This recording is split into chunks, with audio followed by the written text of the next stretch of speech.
off and get us going, let us get to know Tyler and his story and his journey. And then, we kind of like people to just throw their questions into the chat, as they pop into your head. And when we're done with the prepared section of the Q&A, we'll get to kind of the audience Q&A, and we'll make sure that we have plenty of time to get your questions answered, because I'm sure that if you don't already have them in mind, you'll come up with some. So we'll give it just one more minute, and then we'll get started, and then people can just trickle in after that as well. So one more minute.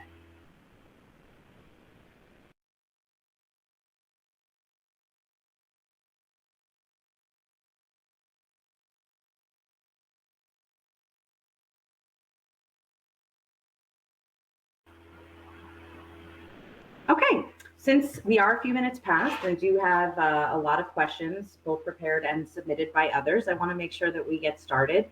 So thank you, everybody, for joining. Let me let one more person in. Thank you, everybody, for joining.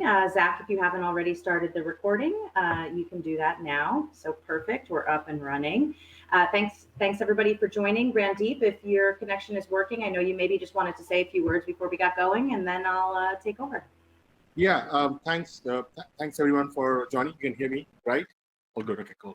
Today we are really excited to have with us Tyler Mayoras. He's joining us from Chicago. Tyler, is that correct? You're in Chicago, right? Tyler is right now the CEO and founder of Cool Beans, but he's a veteran of the private equity industry. He's going to tell us a lot about that, as well as all his passion in sustainable food industry. He has a lot of perspective on the plant-based industry. So look forward to this conversation. I know Marcy has some questions to get us started with, and then followed by that with some open Q&A that hopefully will come from you guys, and hopefully we'll get a few more attendees, Marcy, before we move along. So. That sounds good, but I think I'll have us get started. So we always just like to kick it off with just kind of a general introduction, Tyler. So if you could just spend a couple minutes, tell us a little bit about who you are. We already know where you live, but maybe just where you went to school, where you spent the earlier part of your career, kind of bringing us up to what it is that you currently do today. Whatever you'd like to share is great, and then we'll get into more detail after that. Great, yeah. So as Randeep had mentioned, I'm currently co-founder and CEO of Cool Beans, a company we co-founded back in 2018, and in the frozen food space. And before that, I spent about just over 20 years in private equity, both as a generalist for the first 10 years and focused on food and agriculture on the second 10 years. And I'll talk about that in a minute. I went to Kellogg to get my MBA many years ago. And before that, I was in public accounting for 3 years with Ernst and what used to be called Ernst and Winnie. Now it's Ernst and Young. And then before that, I went to University of Illinois for undergrad. In private equity, as I mentioned, I started as a generalist and worked across a lot of different industries. But over time, started to do more and more food deals. And one of the first deals I did was called Boca Burger, which was a non-meat veggie burger back before it was cool. This was back in 97 or 96, we bought the company, and then we sold it in 2000 to Kraft. It was a great opportunity. We grew from 7 to 50 million in revenue before we sold, so it was a great story and a fun deal. Then I stayed a generalist for many more years, did a couple more food deals, and somewhere around 2007, 2008, I started to focus more and more on food and agriculture in general. And so I've been involved in all aspects of both of those, from grain elevators to indoor agriculture growing businesses, and obviously the consumer products companies. I've been involved with a couple protein deals before I was vegan. And so kind of learned the whole industry, but over time started to move more and more towards sustainable food and agriculture. And one of the reasons why I went vegan 4.5 years ago was because I started to learn the impact, the greenhouse gas impacts of animal agriculture. And at the time, people were saying it was 15%. I actually built the numbers myself using USDA data and EPA data and came up with a range of between 16 and 19% of all greenhouse gases. And so it just really, to me, was the impetus that I had to make a change because it wasn't sustainable going forward in the future. So that's a little bit about my background. Oh, wonderful. Sorry, I just have to make sure I take myself Yeah. off of mute. So there's a lot of different things that we could talk about. I think maybe we'll start a little earlier on before we get to kind of Cool Beans and where it is today and some questions I have around there. But obviously investing is a passion of yours, and even before you invested in your own company. And while you started off as a generalist, you mentioned that you began to focus more on food and agriculture and sustainability, and I guess AKA impact investing. So I guess I'd like to understand, I think all of us probably have different levels of understanding about what that means. So I would love to understand a little bit more about what impact investing is. And if you could tell us a little bit more about that and Sure. what that means. Yeah, well, there's a lot of different parts of impact investing. So there's certainly people that focus on environmental type impact. There's other folks that focus on female founders or BIPOC founders, et cetera. At Advantage Capital was an interesting company because they focus 100% on impact investing up and down the spectrum. But their focus is a little different. We were a little bit of an outlier because we were an industry-focused fund, and they have a couple of those. But most of what they do is using new market tax credit programs and different programs in states that invest dollars into tough areas. So I used to call it investing in good companies in bad neighborhoods. That's in essence what it was, and they do that all across the country. They always have money in somewhere between 10 to 12 states, and they're constantly investing in these kind of good companies that are helping to bring jobs to distressed areas. Our fund was an ag fund, and it was specifically focused on investing in rural America. So our whole focus, 90% of our portfolio had to go into companies that were located in areas with less than 50,000 of population in the MSA. So very small areas, which was difficult. And that was kind of the basis for the business. My focus shifted over time really to be much more about sustainability. And so a lot of the good companies that I saw that I liked, we couldn't invest in because they weren't in rural. And so I started doing those as an angel investor. And so I have about 7 or 8 companies that I've invested in that are sustainable, whether they be plant-based, upcycling ingredients, so reducing food waste, and indoor agriculture, some of those areas to kind of focus on sustainable food and agriculture. Okay, yeah. So I was going to ask, is all of your angel investing in the sustainable food arena, or do you dabble outside of that? Yeah, I mean, I don't. I have 7 or 8. I have one that's kind of fintech, but it's also sustainability focused. It's called Alinea. It's a Y Combinator deal, and it's basically 2 female founders and a male founder, and they're creating an app like Robinhood, but really focused around sustainability. So an ESG model. All of the companies that are on the app are rated have an ESG rating. So it's really for people that want to have a double bottom line when they invest. Excellent. So I guess then what is it that kind of, and maybe it wasn't one big aha moment, maybe it was just a series of events that led to this, but what would you say was kind of like the final push that made you take the leap and start Cool Beans with your co-founder? I don't know if there was one specific thing. Yeah, so one of the nice things about working at Advantage is as long as it wasn't a conflict of interest and we couldn't invest in it, I was able to invest in other things. And so along the way, I identified this white space when I went vegan, that although there was a lot of plant-based food coming out in the frozen aisle, a lot of it was highly processed, what I would call vegan junk food. So heavily high in saturated fat. Yes, it tastes like meat or it tastes like cheese, but it wasn't necessarily good for you. And so it was frustrating to me because I wanted to eat whole food plant-based, and you have to cook it yourself pretty much. That was the only thing that was available at the time. And so we saw this white space and thought we could create something that would be as close to whole food plant-based as possible without cooking it yourself. And so that's what we did. A group of us seed funded the company and then started developing products. We first started going on shelf in May of last year, in 2020. And I was still just a board member and investor, but heavily involved as an advisor as well. And then in September, we started going on shelf with some big retailers. Sprouts was the biggest.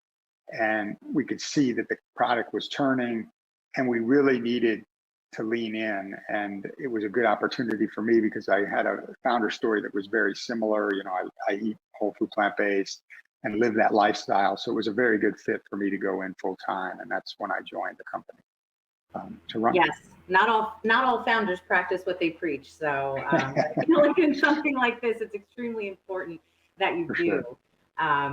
And I'll admit, I did a little bit of digging around and listening. I know there was a podcast that, I'm sure many, but I listened to, and I forget the name of it. One of the podcasts that you had spoken on, and you mentioned something like in the first year that you went vegan, you lost 25 pounds, or I might have got that number wrong. Yeah, no, that's exactly right. And I wasn't dieting. I mean, I never felt like I wasn't limiting calories. I was eating as much as I want whenever I wanted, but because I was just eating plants, the weight just fell off. So yeah. It was nice.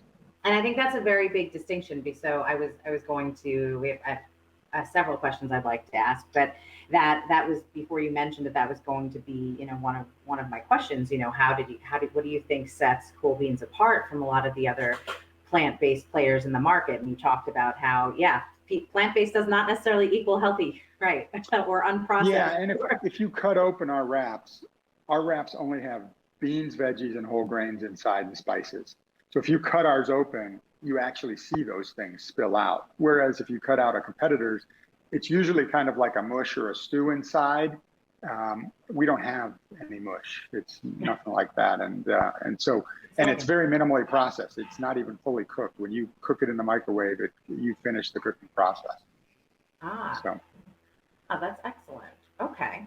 So I was going to ask about timeline of the company, but you already mentioned that. So you went on shelves in May 2020, which means that when you first started the company and were doing all of the planning, or the team started and was doing all of the planning, you were pre-pandemic. And so this was very interesting to kind of go live to market or to shelves literally in the middle of a pandemic. So what was that like for you guys, and kind of how did that impact things kind of going live to shelves in the middle of the pandemic?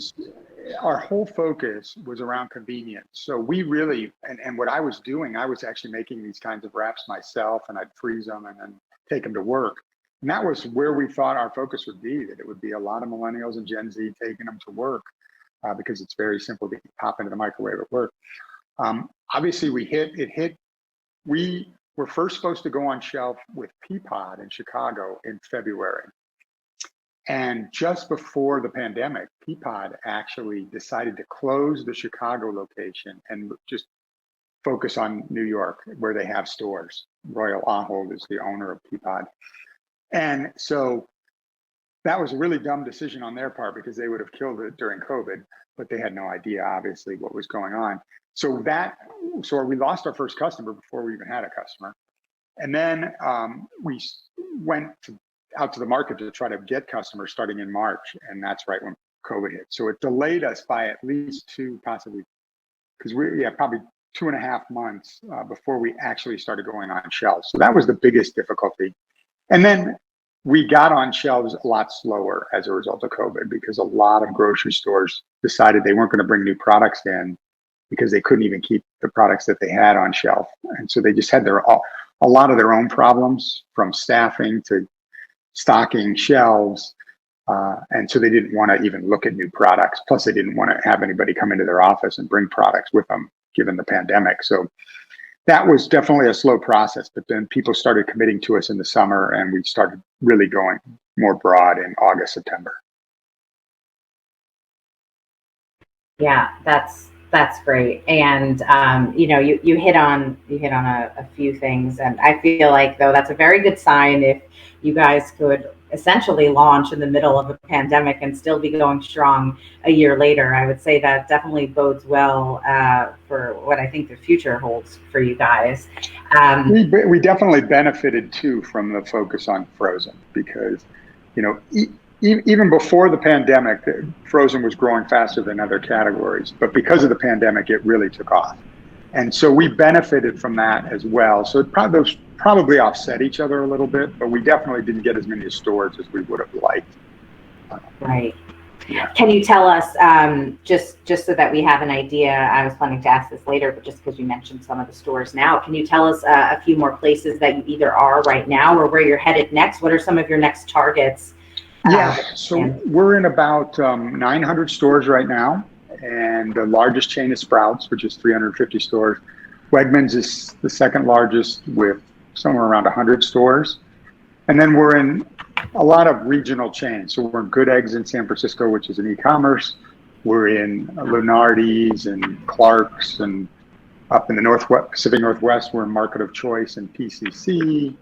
In St. Louis, we're in Deerberg's. So it's a smattering around the country, but mostly focused on natural or premium stores right now.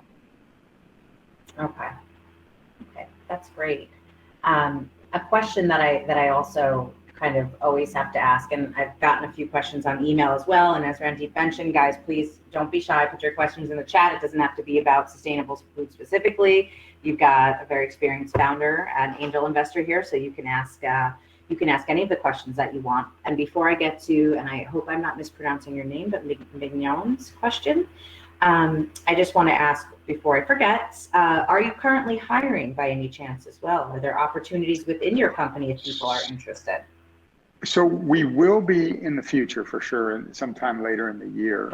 Right now we're in a fundraise, so we're doing probably about a $4 to $5 million fundraise, and we have kind of myself and then five people that are fractional right now. So we've kept, having been a private equity investor, I knew a lot of the mistakes that people make, and so I tried to avoid those mistakes. One of those is getting a really big burn rate, and so we've kept our burn rate extremely low. Second is when you're a natural food company with a premium brand, don't go out broadly to big chains that might come calling on you to take the slotting fees and whatnot, like a Kroger with 2,000 stores across the country. If we were in 2,000 stores across the country, we'd probably turn half a turn, versus 3 to 3.5 to 4 that we're doing in the other chains. Those are some of the big mistakes that you want to try to avoid. And so I was able to kind of avoid those as we went through this. Excellent. That's great. And since we do have our first couple of questions in the chat, do you need me to read them or do you see them on screen? I can do whatever's easiest for you. Which one are we doing? So basically, it's a multi-part question. So what does the supply chain look like? Oh, you can see it now? Yes, I can. Oh, perfect. Yes. So I won't repeat it then. Yeah, great. So the supply chain, interesting question. I will tell you a data point that just came out today, which is really exciting for the industry, is that Credit Suisse just did an analysis that by 2050, they believe that the plant-based industry will grow by 100 times what it is today and be $1.4 trillion, which is fascinating. So that's maybe not exactly 100 times because it's really like a $7 billion industry right now, but still going to 1.4 trillion is huge. So there's great opportunity across all aspects of the industry, from alternative protein meats to the plant-based dairy to prepared foods and to a lot of other different segments, superfoods within, that could be ingredients, etc. Plant-based pet food. Randeep shared an interesting article with me there. That's growing as well. Not that over with yours, but I found that very interesting. Yeah, so there's a lot of good opportunities. With regard to the supply chain, it all depends on what your ingredient is. So somebody like a Beyond Meat is pea protein based, and so their sourcing pea protein is primarily grown up in Canada and the northern, in the colder regions. And then there's other people that are based on oats or mushroom fermentation and whatnot. So it really just depends on what you're, where it's coming from right now. But right now, most of it's coming from the US and Canada. I would say that we're not importing a lot of the ingredients from overseas. And Europe, and it has its own kind of plant-based industry that's taking off with different brands. So, but we're not doing a huge amount of importing. The U.S. creates so much food that there's a lot of inputs here. So the prospects for the industry, I just mentioned those are great for the next 30 years, really. And the other thing to keep in mind that I always tell people, you don't have to just be vegan to eat plant-based food. A lot of people are flexitarian and that's growing the market. But if you just look at the plant-based, the trends are really strong in the vegan community. So veganism has gone from 1% to 3% over the last 5 years. And 3% still isn't much. That's 9.7 million Americans. However, if you looked at millennials, they're identifying as vegan at more like a 6% rate. And if you look at Generation Z, it's just under 10%. So the trend is definitely moving in the right direction, and it's driven by the combination of health, climate change, and welfare for animals. So I think those are good trends for the industry if people are interested in getting in the industry. With regard to country, I think this is regard to what part of the country are plant-based people most interested in plant-based eating. Is that the question, do you think? Or is it more about where is wellness? Yeah, so I was interested in knowing, like, what parts of the country do you see plant-based eating trending the most? Yeah. So, and I do see that. I end up doing all of our turns analysis on a monthly basis myself so that I can actually see which stores are doing really well, which is a pain in the ass when you've got 900 stores. But it's worth doing to really keep yourself grounded in what's doing well and what's not. So I have a pretty good feel for it. Our strongest region by far is Southern California. We have the most number of stores. We do the best turns. And as you'd expect, LA and San Diego probably have the most plant-based eaters. New York is a strong region for us. And in general, and as a part of the country, because there's just so much density, there's a lot of plant-based eaters and flexitarians there as well. Some of the surprising regions, Pacific Northwest is a really strong region. We're just moving into there, and I'm excited to see how those turns are going to be. But I have known for a while that Portland and Seattle are two of the highest density per capita plant-based cities. Denver does really well for us. And then Florida in general does really well. And you wouldn't think it because you're thinking, well, it's mostly old people. But the reality is 3 of the top 10 colleges by total admissions or enrollment are in Florida, believe it or not. Central Florida, University of South Florida, and University of Florida. And so they have a lot of young people. And so there is a fair amount of density there. And then up into the we've got stores through Sprouts up into North Carolina. In general, our schools that are near colleges, within 7 miles of colleges, do about a half a turn higher than the rest of our stores. So we know that area is strong for us. So the younger don't have a lot of time, need to fit something in quick in between class and partying and, Yeah, and eating plant-based more often, so yeah. Great. And then, okay, so we've got a question from Maria about rooftop agriculture. Yeah, it's an exciting new area as well. We were invested, one of the companies that I led at Advantage was called Shenandoah Growers, and they're probably the largest by revenue of the indoor ag companies. They started as a greenhouse and then transitioned over time after our investment. In 2015, they started transitioning to vertical farming. And so they do herbs. They're the largest provider of fresh herbs in the country. And they also now are getting into leafy greens, and they sell to all the major grocery companies. So I have a pretty deep understanding of the space. I think rooftops are a great alternative. I think people have kind of written off greenhouses in general for vertical farming, but greenhouses are still going to be a huge part of indoor agriculture. And a lot of things are moving more produce indoors, kind of three main things. Number one, all the grocery chains are scared of California. So California is, sad to say, but it's running out of water. The land there has been has gone through desertification. So it doesn't create as much moisture, doesn't create much of its own rain. And then there's an aquifer underneath California that's being sucked dry and the land is shrinking. And unfortunately, as the land shrinks, that aquifer can't be replaced with more water because it's gotten smaller. So the balloon keeps getting smaller.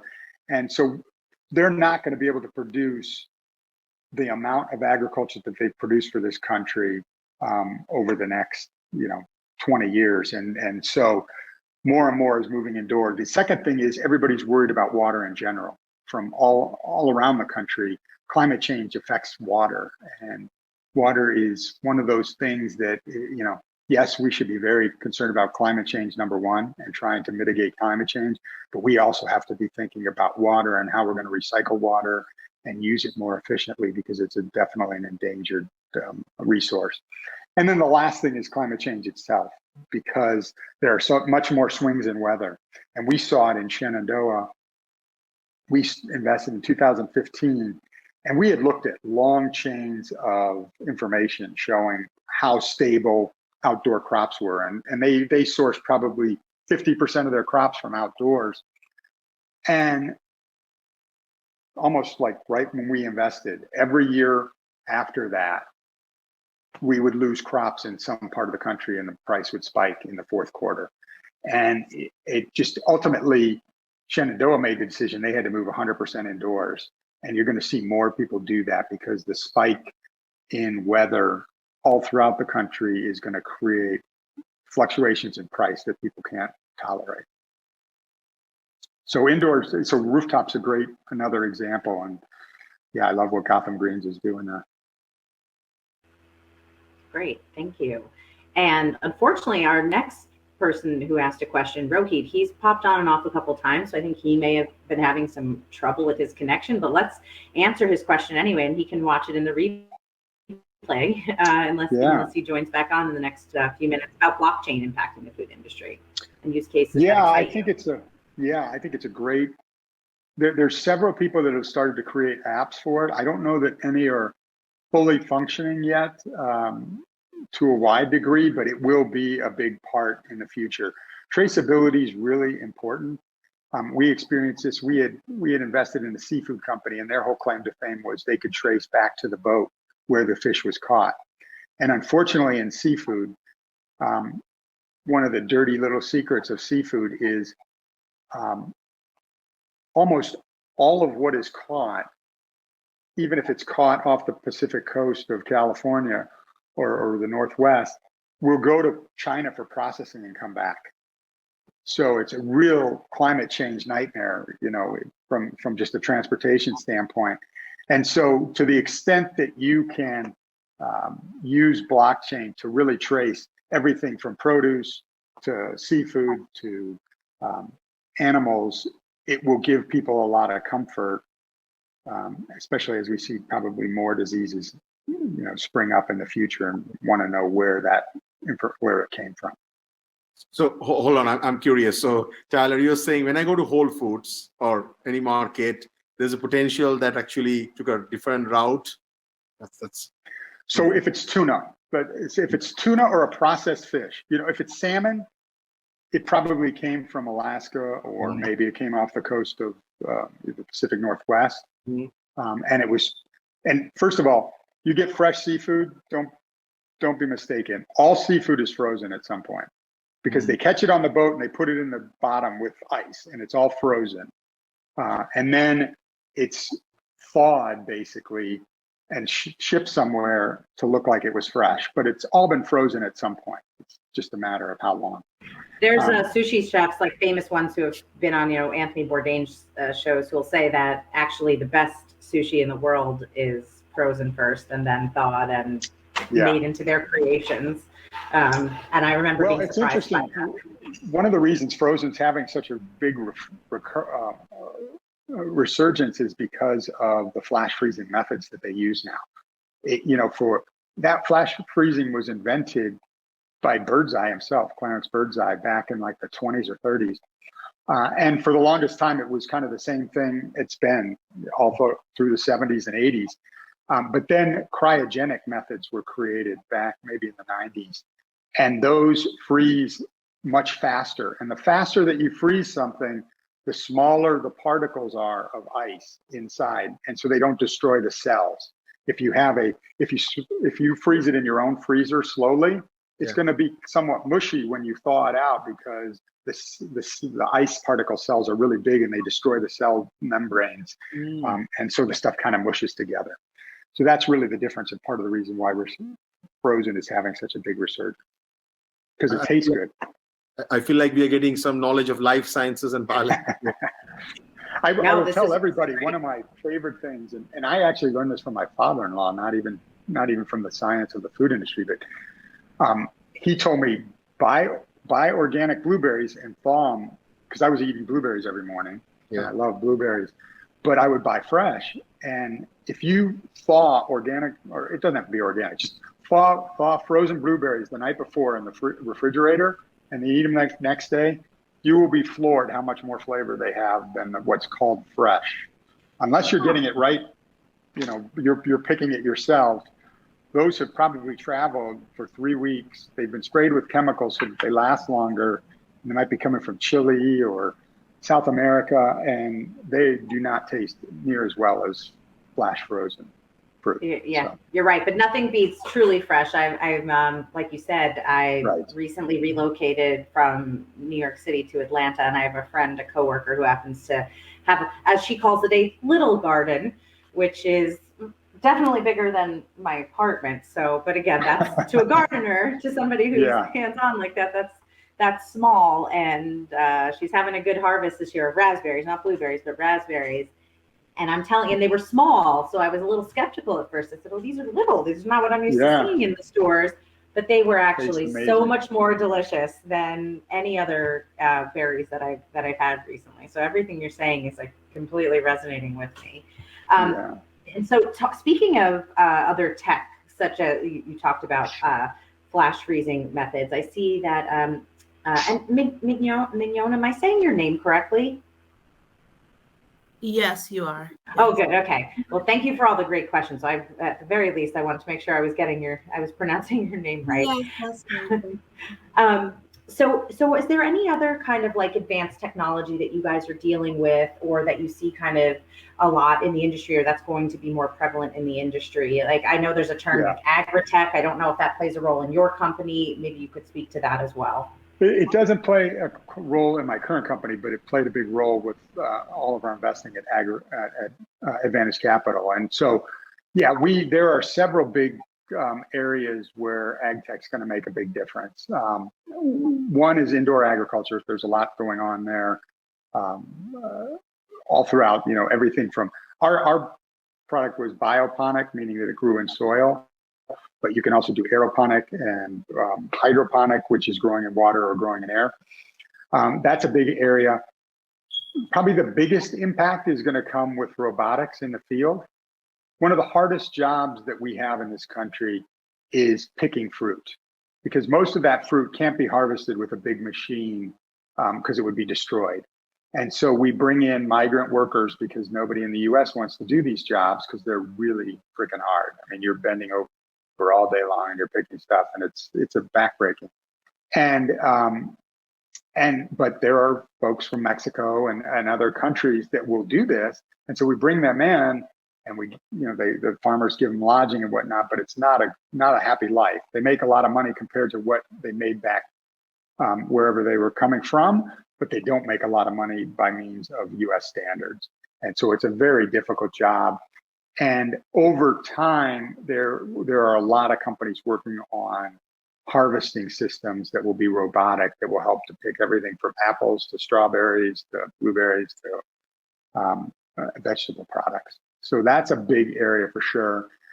Then you've already seen a lot of advancement in climate kind of technology, things that are predicting weather, predicting how your crop's growing by using drone footage or other aerial methods to try to pinpoint where crops are growing well and where they're not growing well. So that's certainly a big area and push for technology.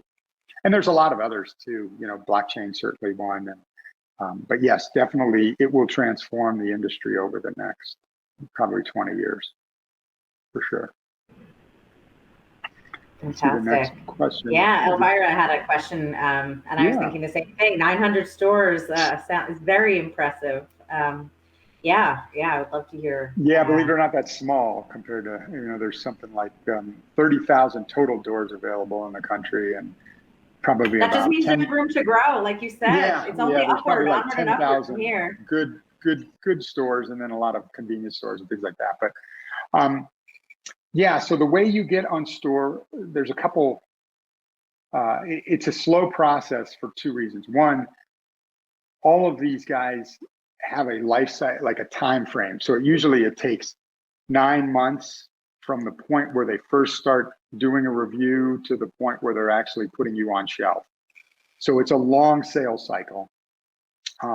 And then to get on shelf, one, you have to have a product that looks like it fits within whatever it is that they see as the trends for their category. So to get on shelf, you're displacing somebody else. So they're usually taking their slowest mover or something that's not on trend or some company that had trouble, and they're putting you in. So you have to be on trend. And then typically you have to pay some slotting fees. So, and those are something that you pay. It's a one-time payment as long as you're kind of one of these young growing companies in right parts of the store. Somebody like in the middle of the store, Betty Crocker baking mix probably has to pay every year the slotting fee. But in other parts of the store and high growth companies, they don't make you do that, luckily. So yeah, you have to pay a slotting fee, which is typically a case or a case and a half of your product, which is depending on how many are in a case. In our case, it's 12 units for the slot. So you're giving them some free product for the slot that they then get to sell and have better margins on than they would on their regular product that gets sold later. But then, you have to turn. So if your product doesn't turn a year from now, you could be kicked out. So you only want to go into stores that make sense, where you think you're going to do well. Thank you very much. How did you Sure. start? Did you have to reach out the buyers who were responsible for the specific category, or how does it work? Yeah, that's a very good question. So at the small independent stores that might have 1 to 5 stores, those people you can usually get on the phone and call and ask for the buyer and talk to them and tell them what your product is, send them a sell sheet, some information, maybe have to send them samples, and then they can bring you into the store. For bigger chains, they have a sales cycle, and they have buyers for each different product category. And typically, you won't know all those people, and no startup CEO would. So you typically use brokers that open those doors for you, that know those people and get you into meetings with those folks. And then you tell them about your product and send them samples, and hopefully they like it and think that it fits with what they're doing. So it's a whole process, basically, for any chain that has 10 or more stores is going to go through a typical buying process, and it's probably going to take a broker to get you into that mix. Got it. Thank you very much. Mm-hmm. Yeah. Great. I think, Marcy, you want to talk about the next question, I guess? Yeah, unless somebody had something you wanted to ask on the fly. Yeah, I wanted to ask a question. How do you negotiate pricing with the stores? Yeah, so there is a whole supply chain for natural foods companies and wellness type brands. There are two major distributors. One is called UNFI, which stands for, it's a public company, United Food Products something, was what it, but it's called, everybody calls it UNFI. And then KeHE, which is in Chicago.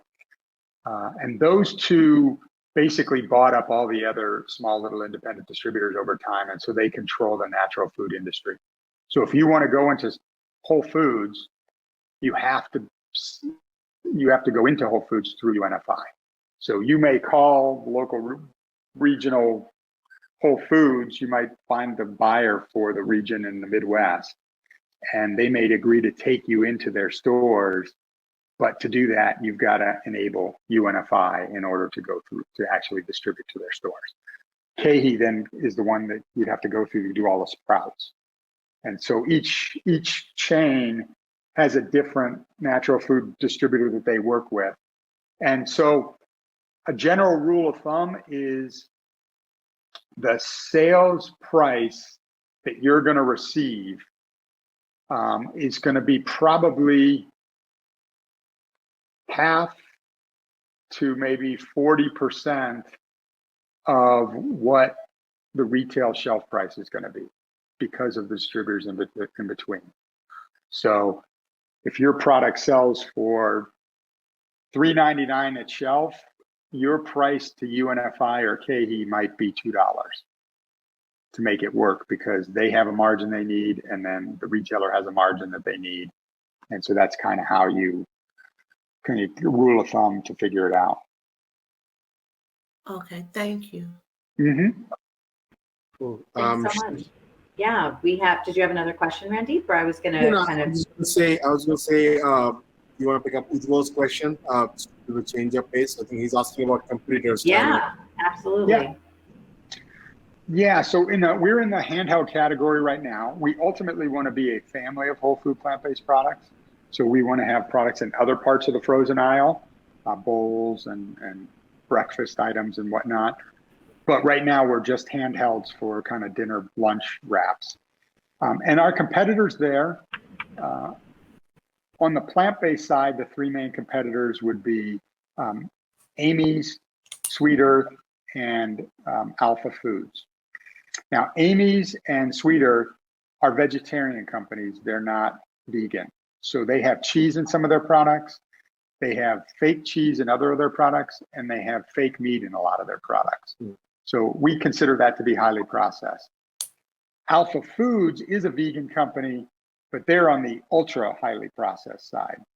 Their stuff all probably has like 30% saturated fat, but they're real good comfort food. So if you want a chicken pot pie in a wrap, it's fake chicken, but it feels like a pot pie, that's going to be Alpha Foods. They're going to give you, it's going to taste like, you just went to Country Buffet or what's that Cracker Barrel. Cracker Barrel, yeah, exactly. But it's not necessarily going to be healthy for you, but it's great. And those are fine if you do it a couple times a week. Just don't eat it every day. You're not going to do yourself favors doing that. And then obviously on the non-plant-based side, there's a lot of competitors. Reds would be the biggest probably, who's kind of it's supposed to be natural, mostly natural, but meat and cheese. One of the things we like to do is compare to Red's steak and cheese burrito, and our spicy chipotle burrito has 92% less greenhouse gas emissions than Red's steak and cheese burrito. So basically you could eat 8 of ours or 9 of ours versus 1 of ours for the same carbon footprint. Yeah.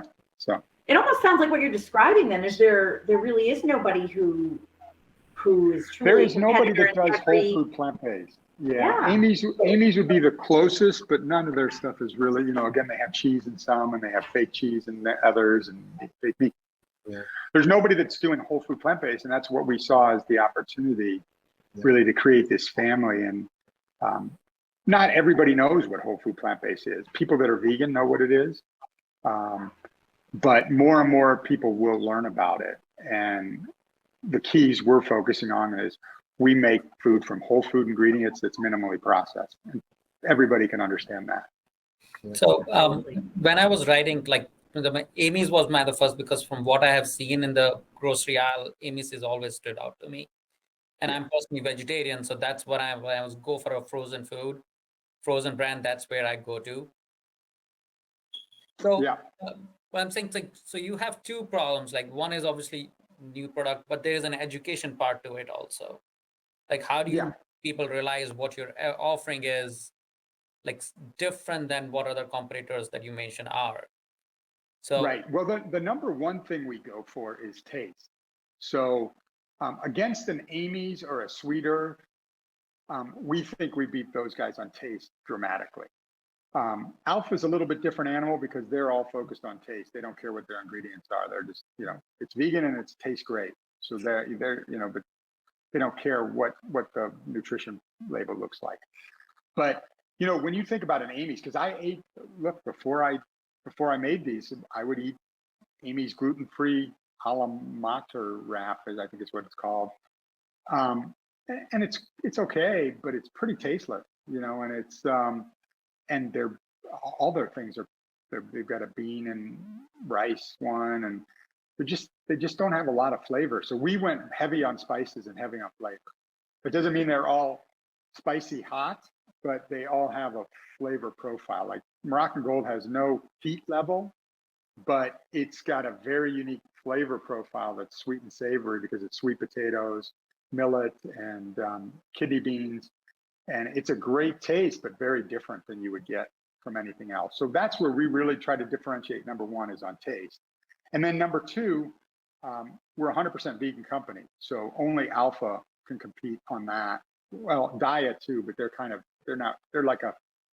not really serious in handhelds. They're really good in pizzas and other things, but you rarely find them on shelf actually. So we compete there. And then, yes, we have to explain the minimally processed. And so our whole theory about this is that more and more people are going to move to eating plant-based. Not necessarily all the time, but like a flexitarian, they're going to eat it sometimes out of the week. And when they do that, you've seen over the last 20 years, this huge movement toward minimally processed foods. The Evols of the world and all these people that have kind of moved people toward clean ingredients, minimally processed. We're trying to do that in plant-based, and we think that people will be looking for that once they get the plant-based. And if you watch Forks Over Knives or you watch Game Changers and those documentaries, those doctors are all talking about a whole food plant-based diet. None of them are talking about eating Beyond Meat every day.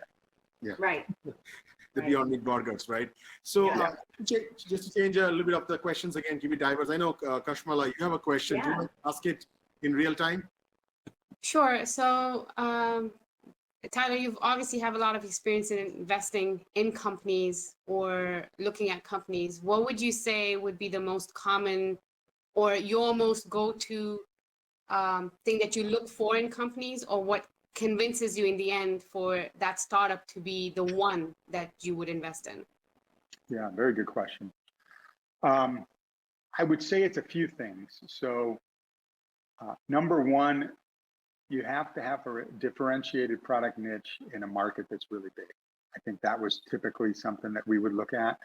So if you looked at my investments, I'm invested in Simple Mills, which was basically bringing clean ingredients to the baking aisle initially. They were doing baking mixes and whatnot that were gluten-free because they used almond flour and simple ingredients. They'd have like 7 ingredients on the side of the package, which was amazing. It kind of blew my mind because, typically you see that little box that all of us food products have that with all these ingredients listed. I looked for it on Simple Mills the very first time I saw it, and I'm like, where the hell's the box? Where are your ingredients? And she showed me on the side of the box. It was 7 ingredients listed vertically, and that, that's a mind shift. Blows your mind. So you look for that and something that can kind of set the company apart. Then it's management. So one, do they have credibility? Do they really believe and do they have conviction that they really believe this and that it's going to happen? And do they seem like honest folks? That's really ultimately, you're never going to know for sure, especially when you're talking about younger founders. because they're not going to have kind of a resume that's necessarily going to fit. Like Caitlin Smith from Simple Mills, it's a great example. When I met her, she was probably 26 years old, 27 years old. And I really liked the idea. And I thought she knew what she was doing, and she really believed in it, and she had the founder story. She had lived this, but I had no idea if she was going to be I just thought it was going to be a good idea. And hopefully, if she wasn't a good manager, they would get people in that were, right? She turned out to be probably one of the top 3 CEOs I've ever invested with. She's amazing. And you couldn't name a business book she hasn't read. She studies this all the time. And she's just really, really good. And she knows what she's not good at, and she gets good people for that. And so that's important. And then it's something that I've got to be able to believe in, that I think the unit economics are there. I believe in, I'm convicted about it.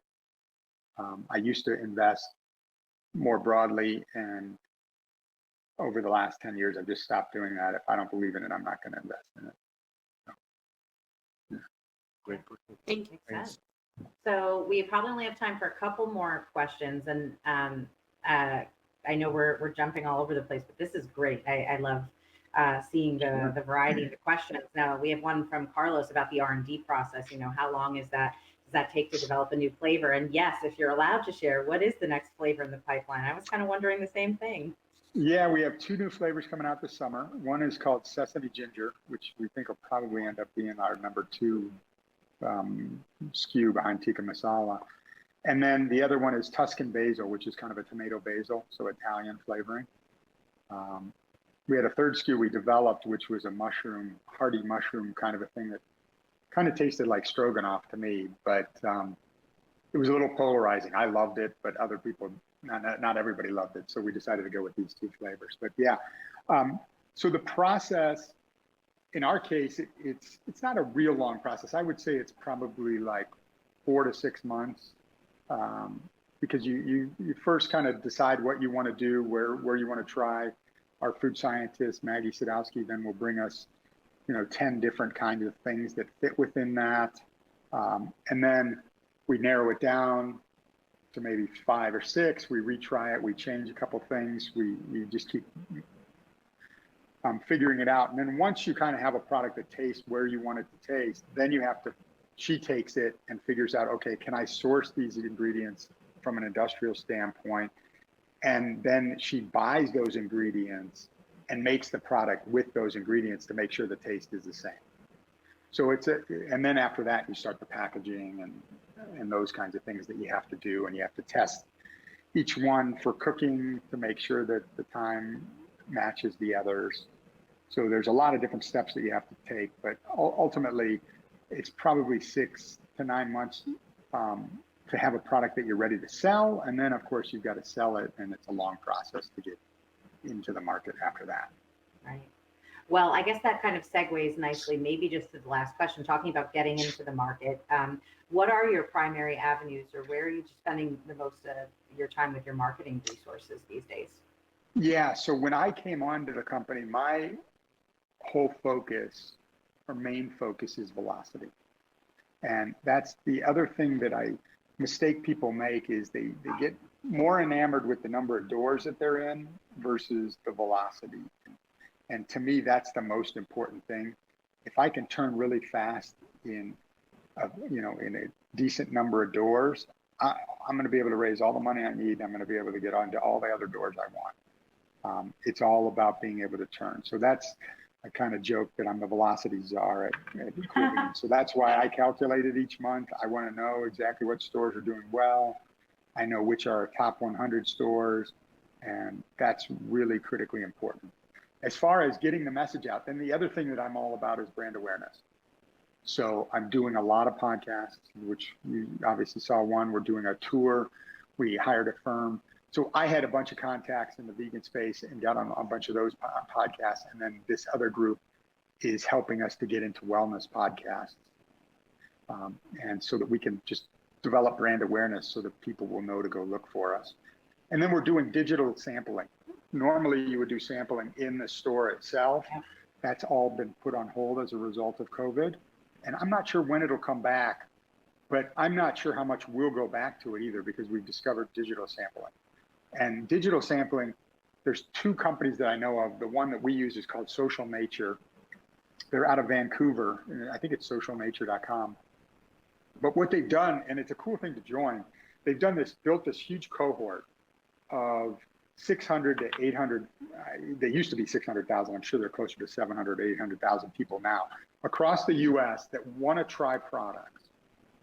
And then they fill out kind of a survey on their food tribes. You know, what is their diet? What are they looking for? Gluten-free? Are they looking for, you know, vegan or paleo or whatever it is, keto? And then they get showed products that fit those characteristics. They sign up for the ones they want to try. And if that company has retailers in that segment, they might get a trial coupon sent to them to go and try it. They have to fill out a survey for the company beforehand and after. So you get some good market data. You get people trying the product that have already kind of self-selected that they eat this way, which is good. And hopefully some of those turn into repeat customers. And then some of them share it on social media as well. So you get several things out of it. And it's a really good system. Whereas when you sample in store, you know, unfortunately, oftentimes, most of the people you're giving this are never going to buy your product anyway, but they'll try it. And a lot of times you just got kids running around that are coming back and eating 6 or 7 samples, and you can't say no. So you're just, yeah, okay, here you go, you know. Yeah. So you just end up burning a lot of stuff. And with a frozen product, it's not easy because we got to cook it. So we have to bring out a microwave and actually cook the product right in the store. Wow. Yeah, oh, that's so interesting. And thank you so much for being willing to just kind of hop around. We had so many different topics here today, and I'm sure we could have kept going. But I know that we're pretty much out of time. I guess Randeep, I know we wanted to leave a minute for some closing remarks, but Tyler, I wanted to say thank you so much. Absolutely. This has been great. Enjoyed it. I love Great everybody's questions everybody. so much more Yeah. than our prepared ones. We only use the prepared ones Very to get good people questions. loosened up until they ask the real stuff that they're interested in. And Mignon, yes, Rich Roll is a great podcast. I'd love to get on that one, but he's pretty selective, and you know he's way up there in the listenership. He's kind of like for vegans, he's kind of like the Joe Rogan for vegans. Yeah. Right? He's got that kind of Yes. listenership, unfortunately. And thanks, Tyler. As Marcy said, I will echo the same thing. Really appreciate both the questions and all the great answers you gave today. I think I learned a lot of things from seafood to Great. I mean, I just feel like a class in here, so it's really great for me.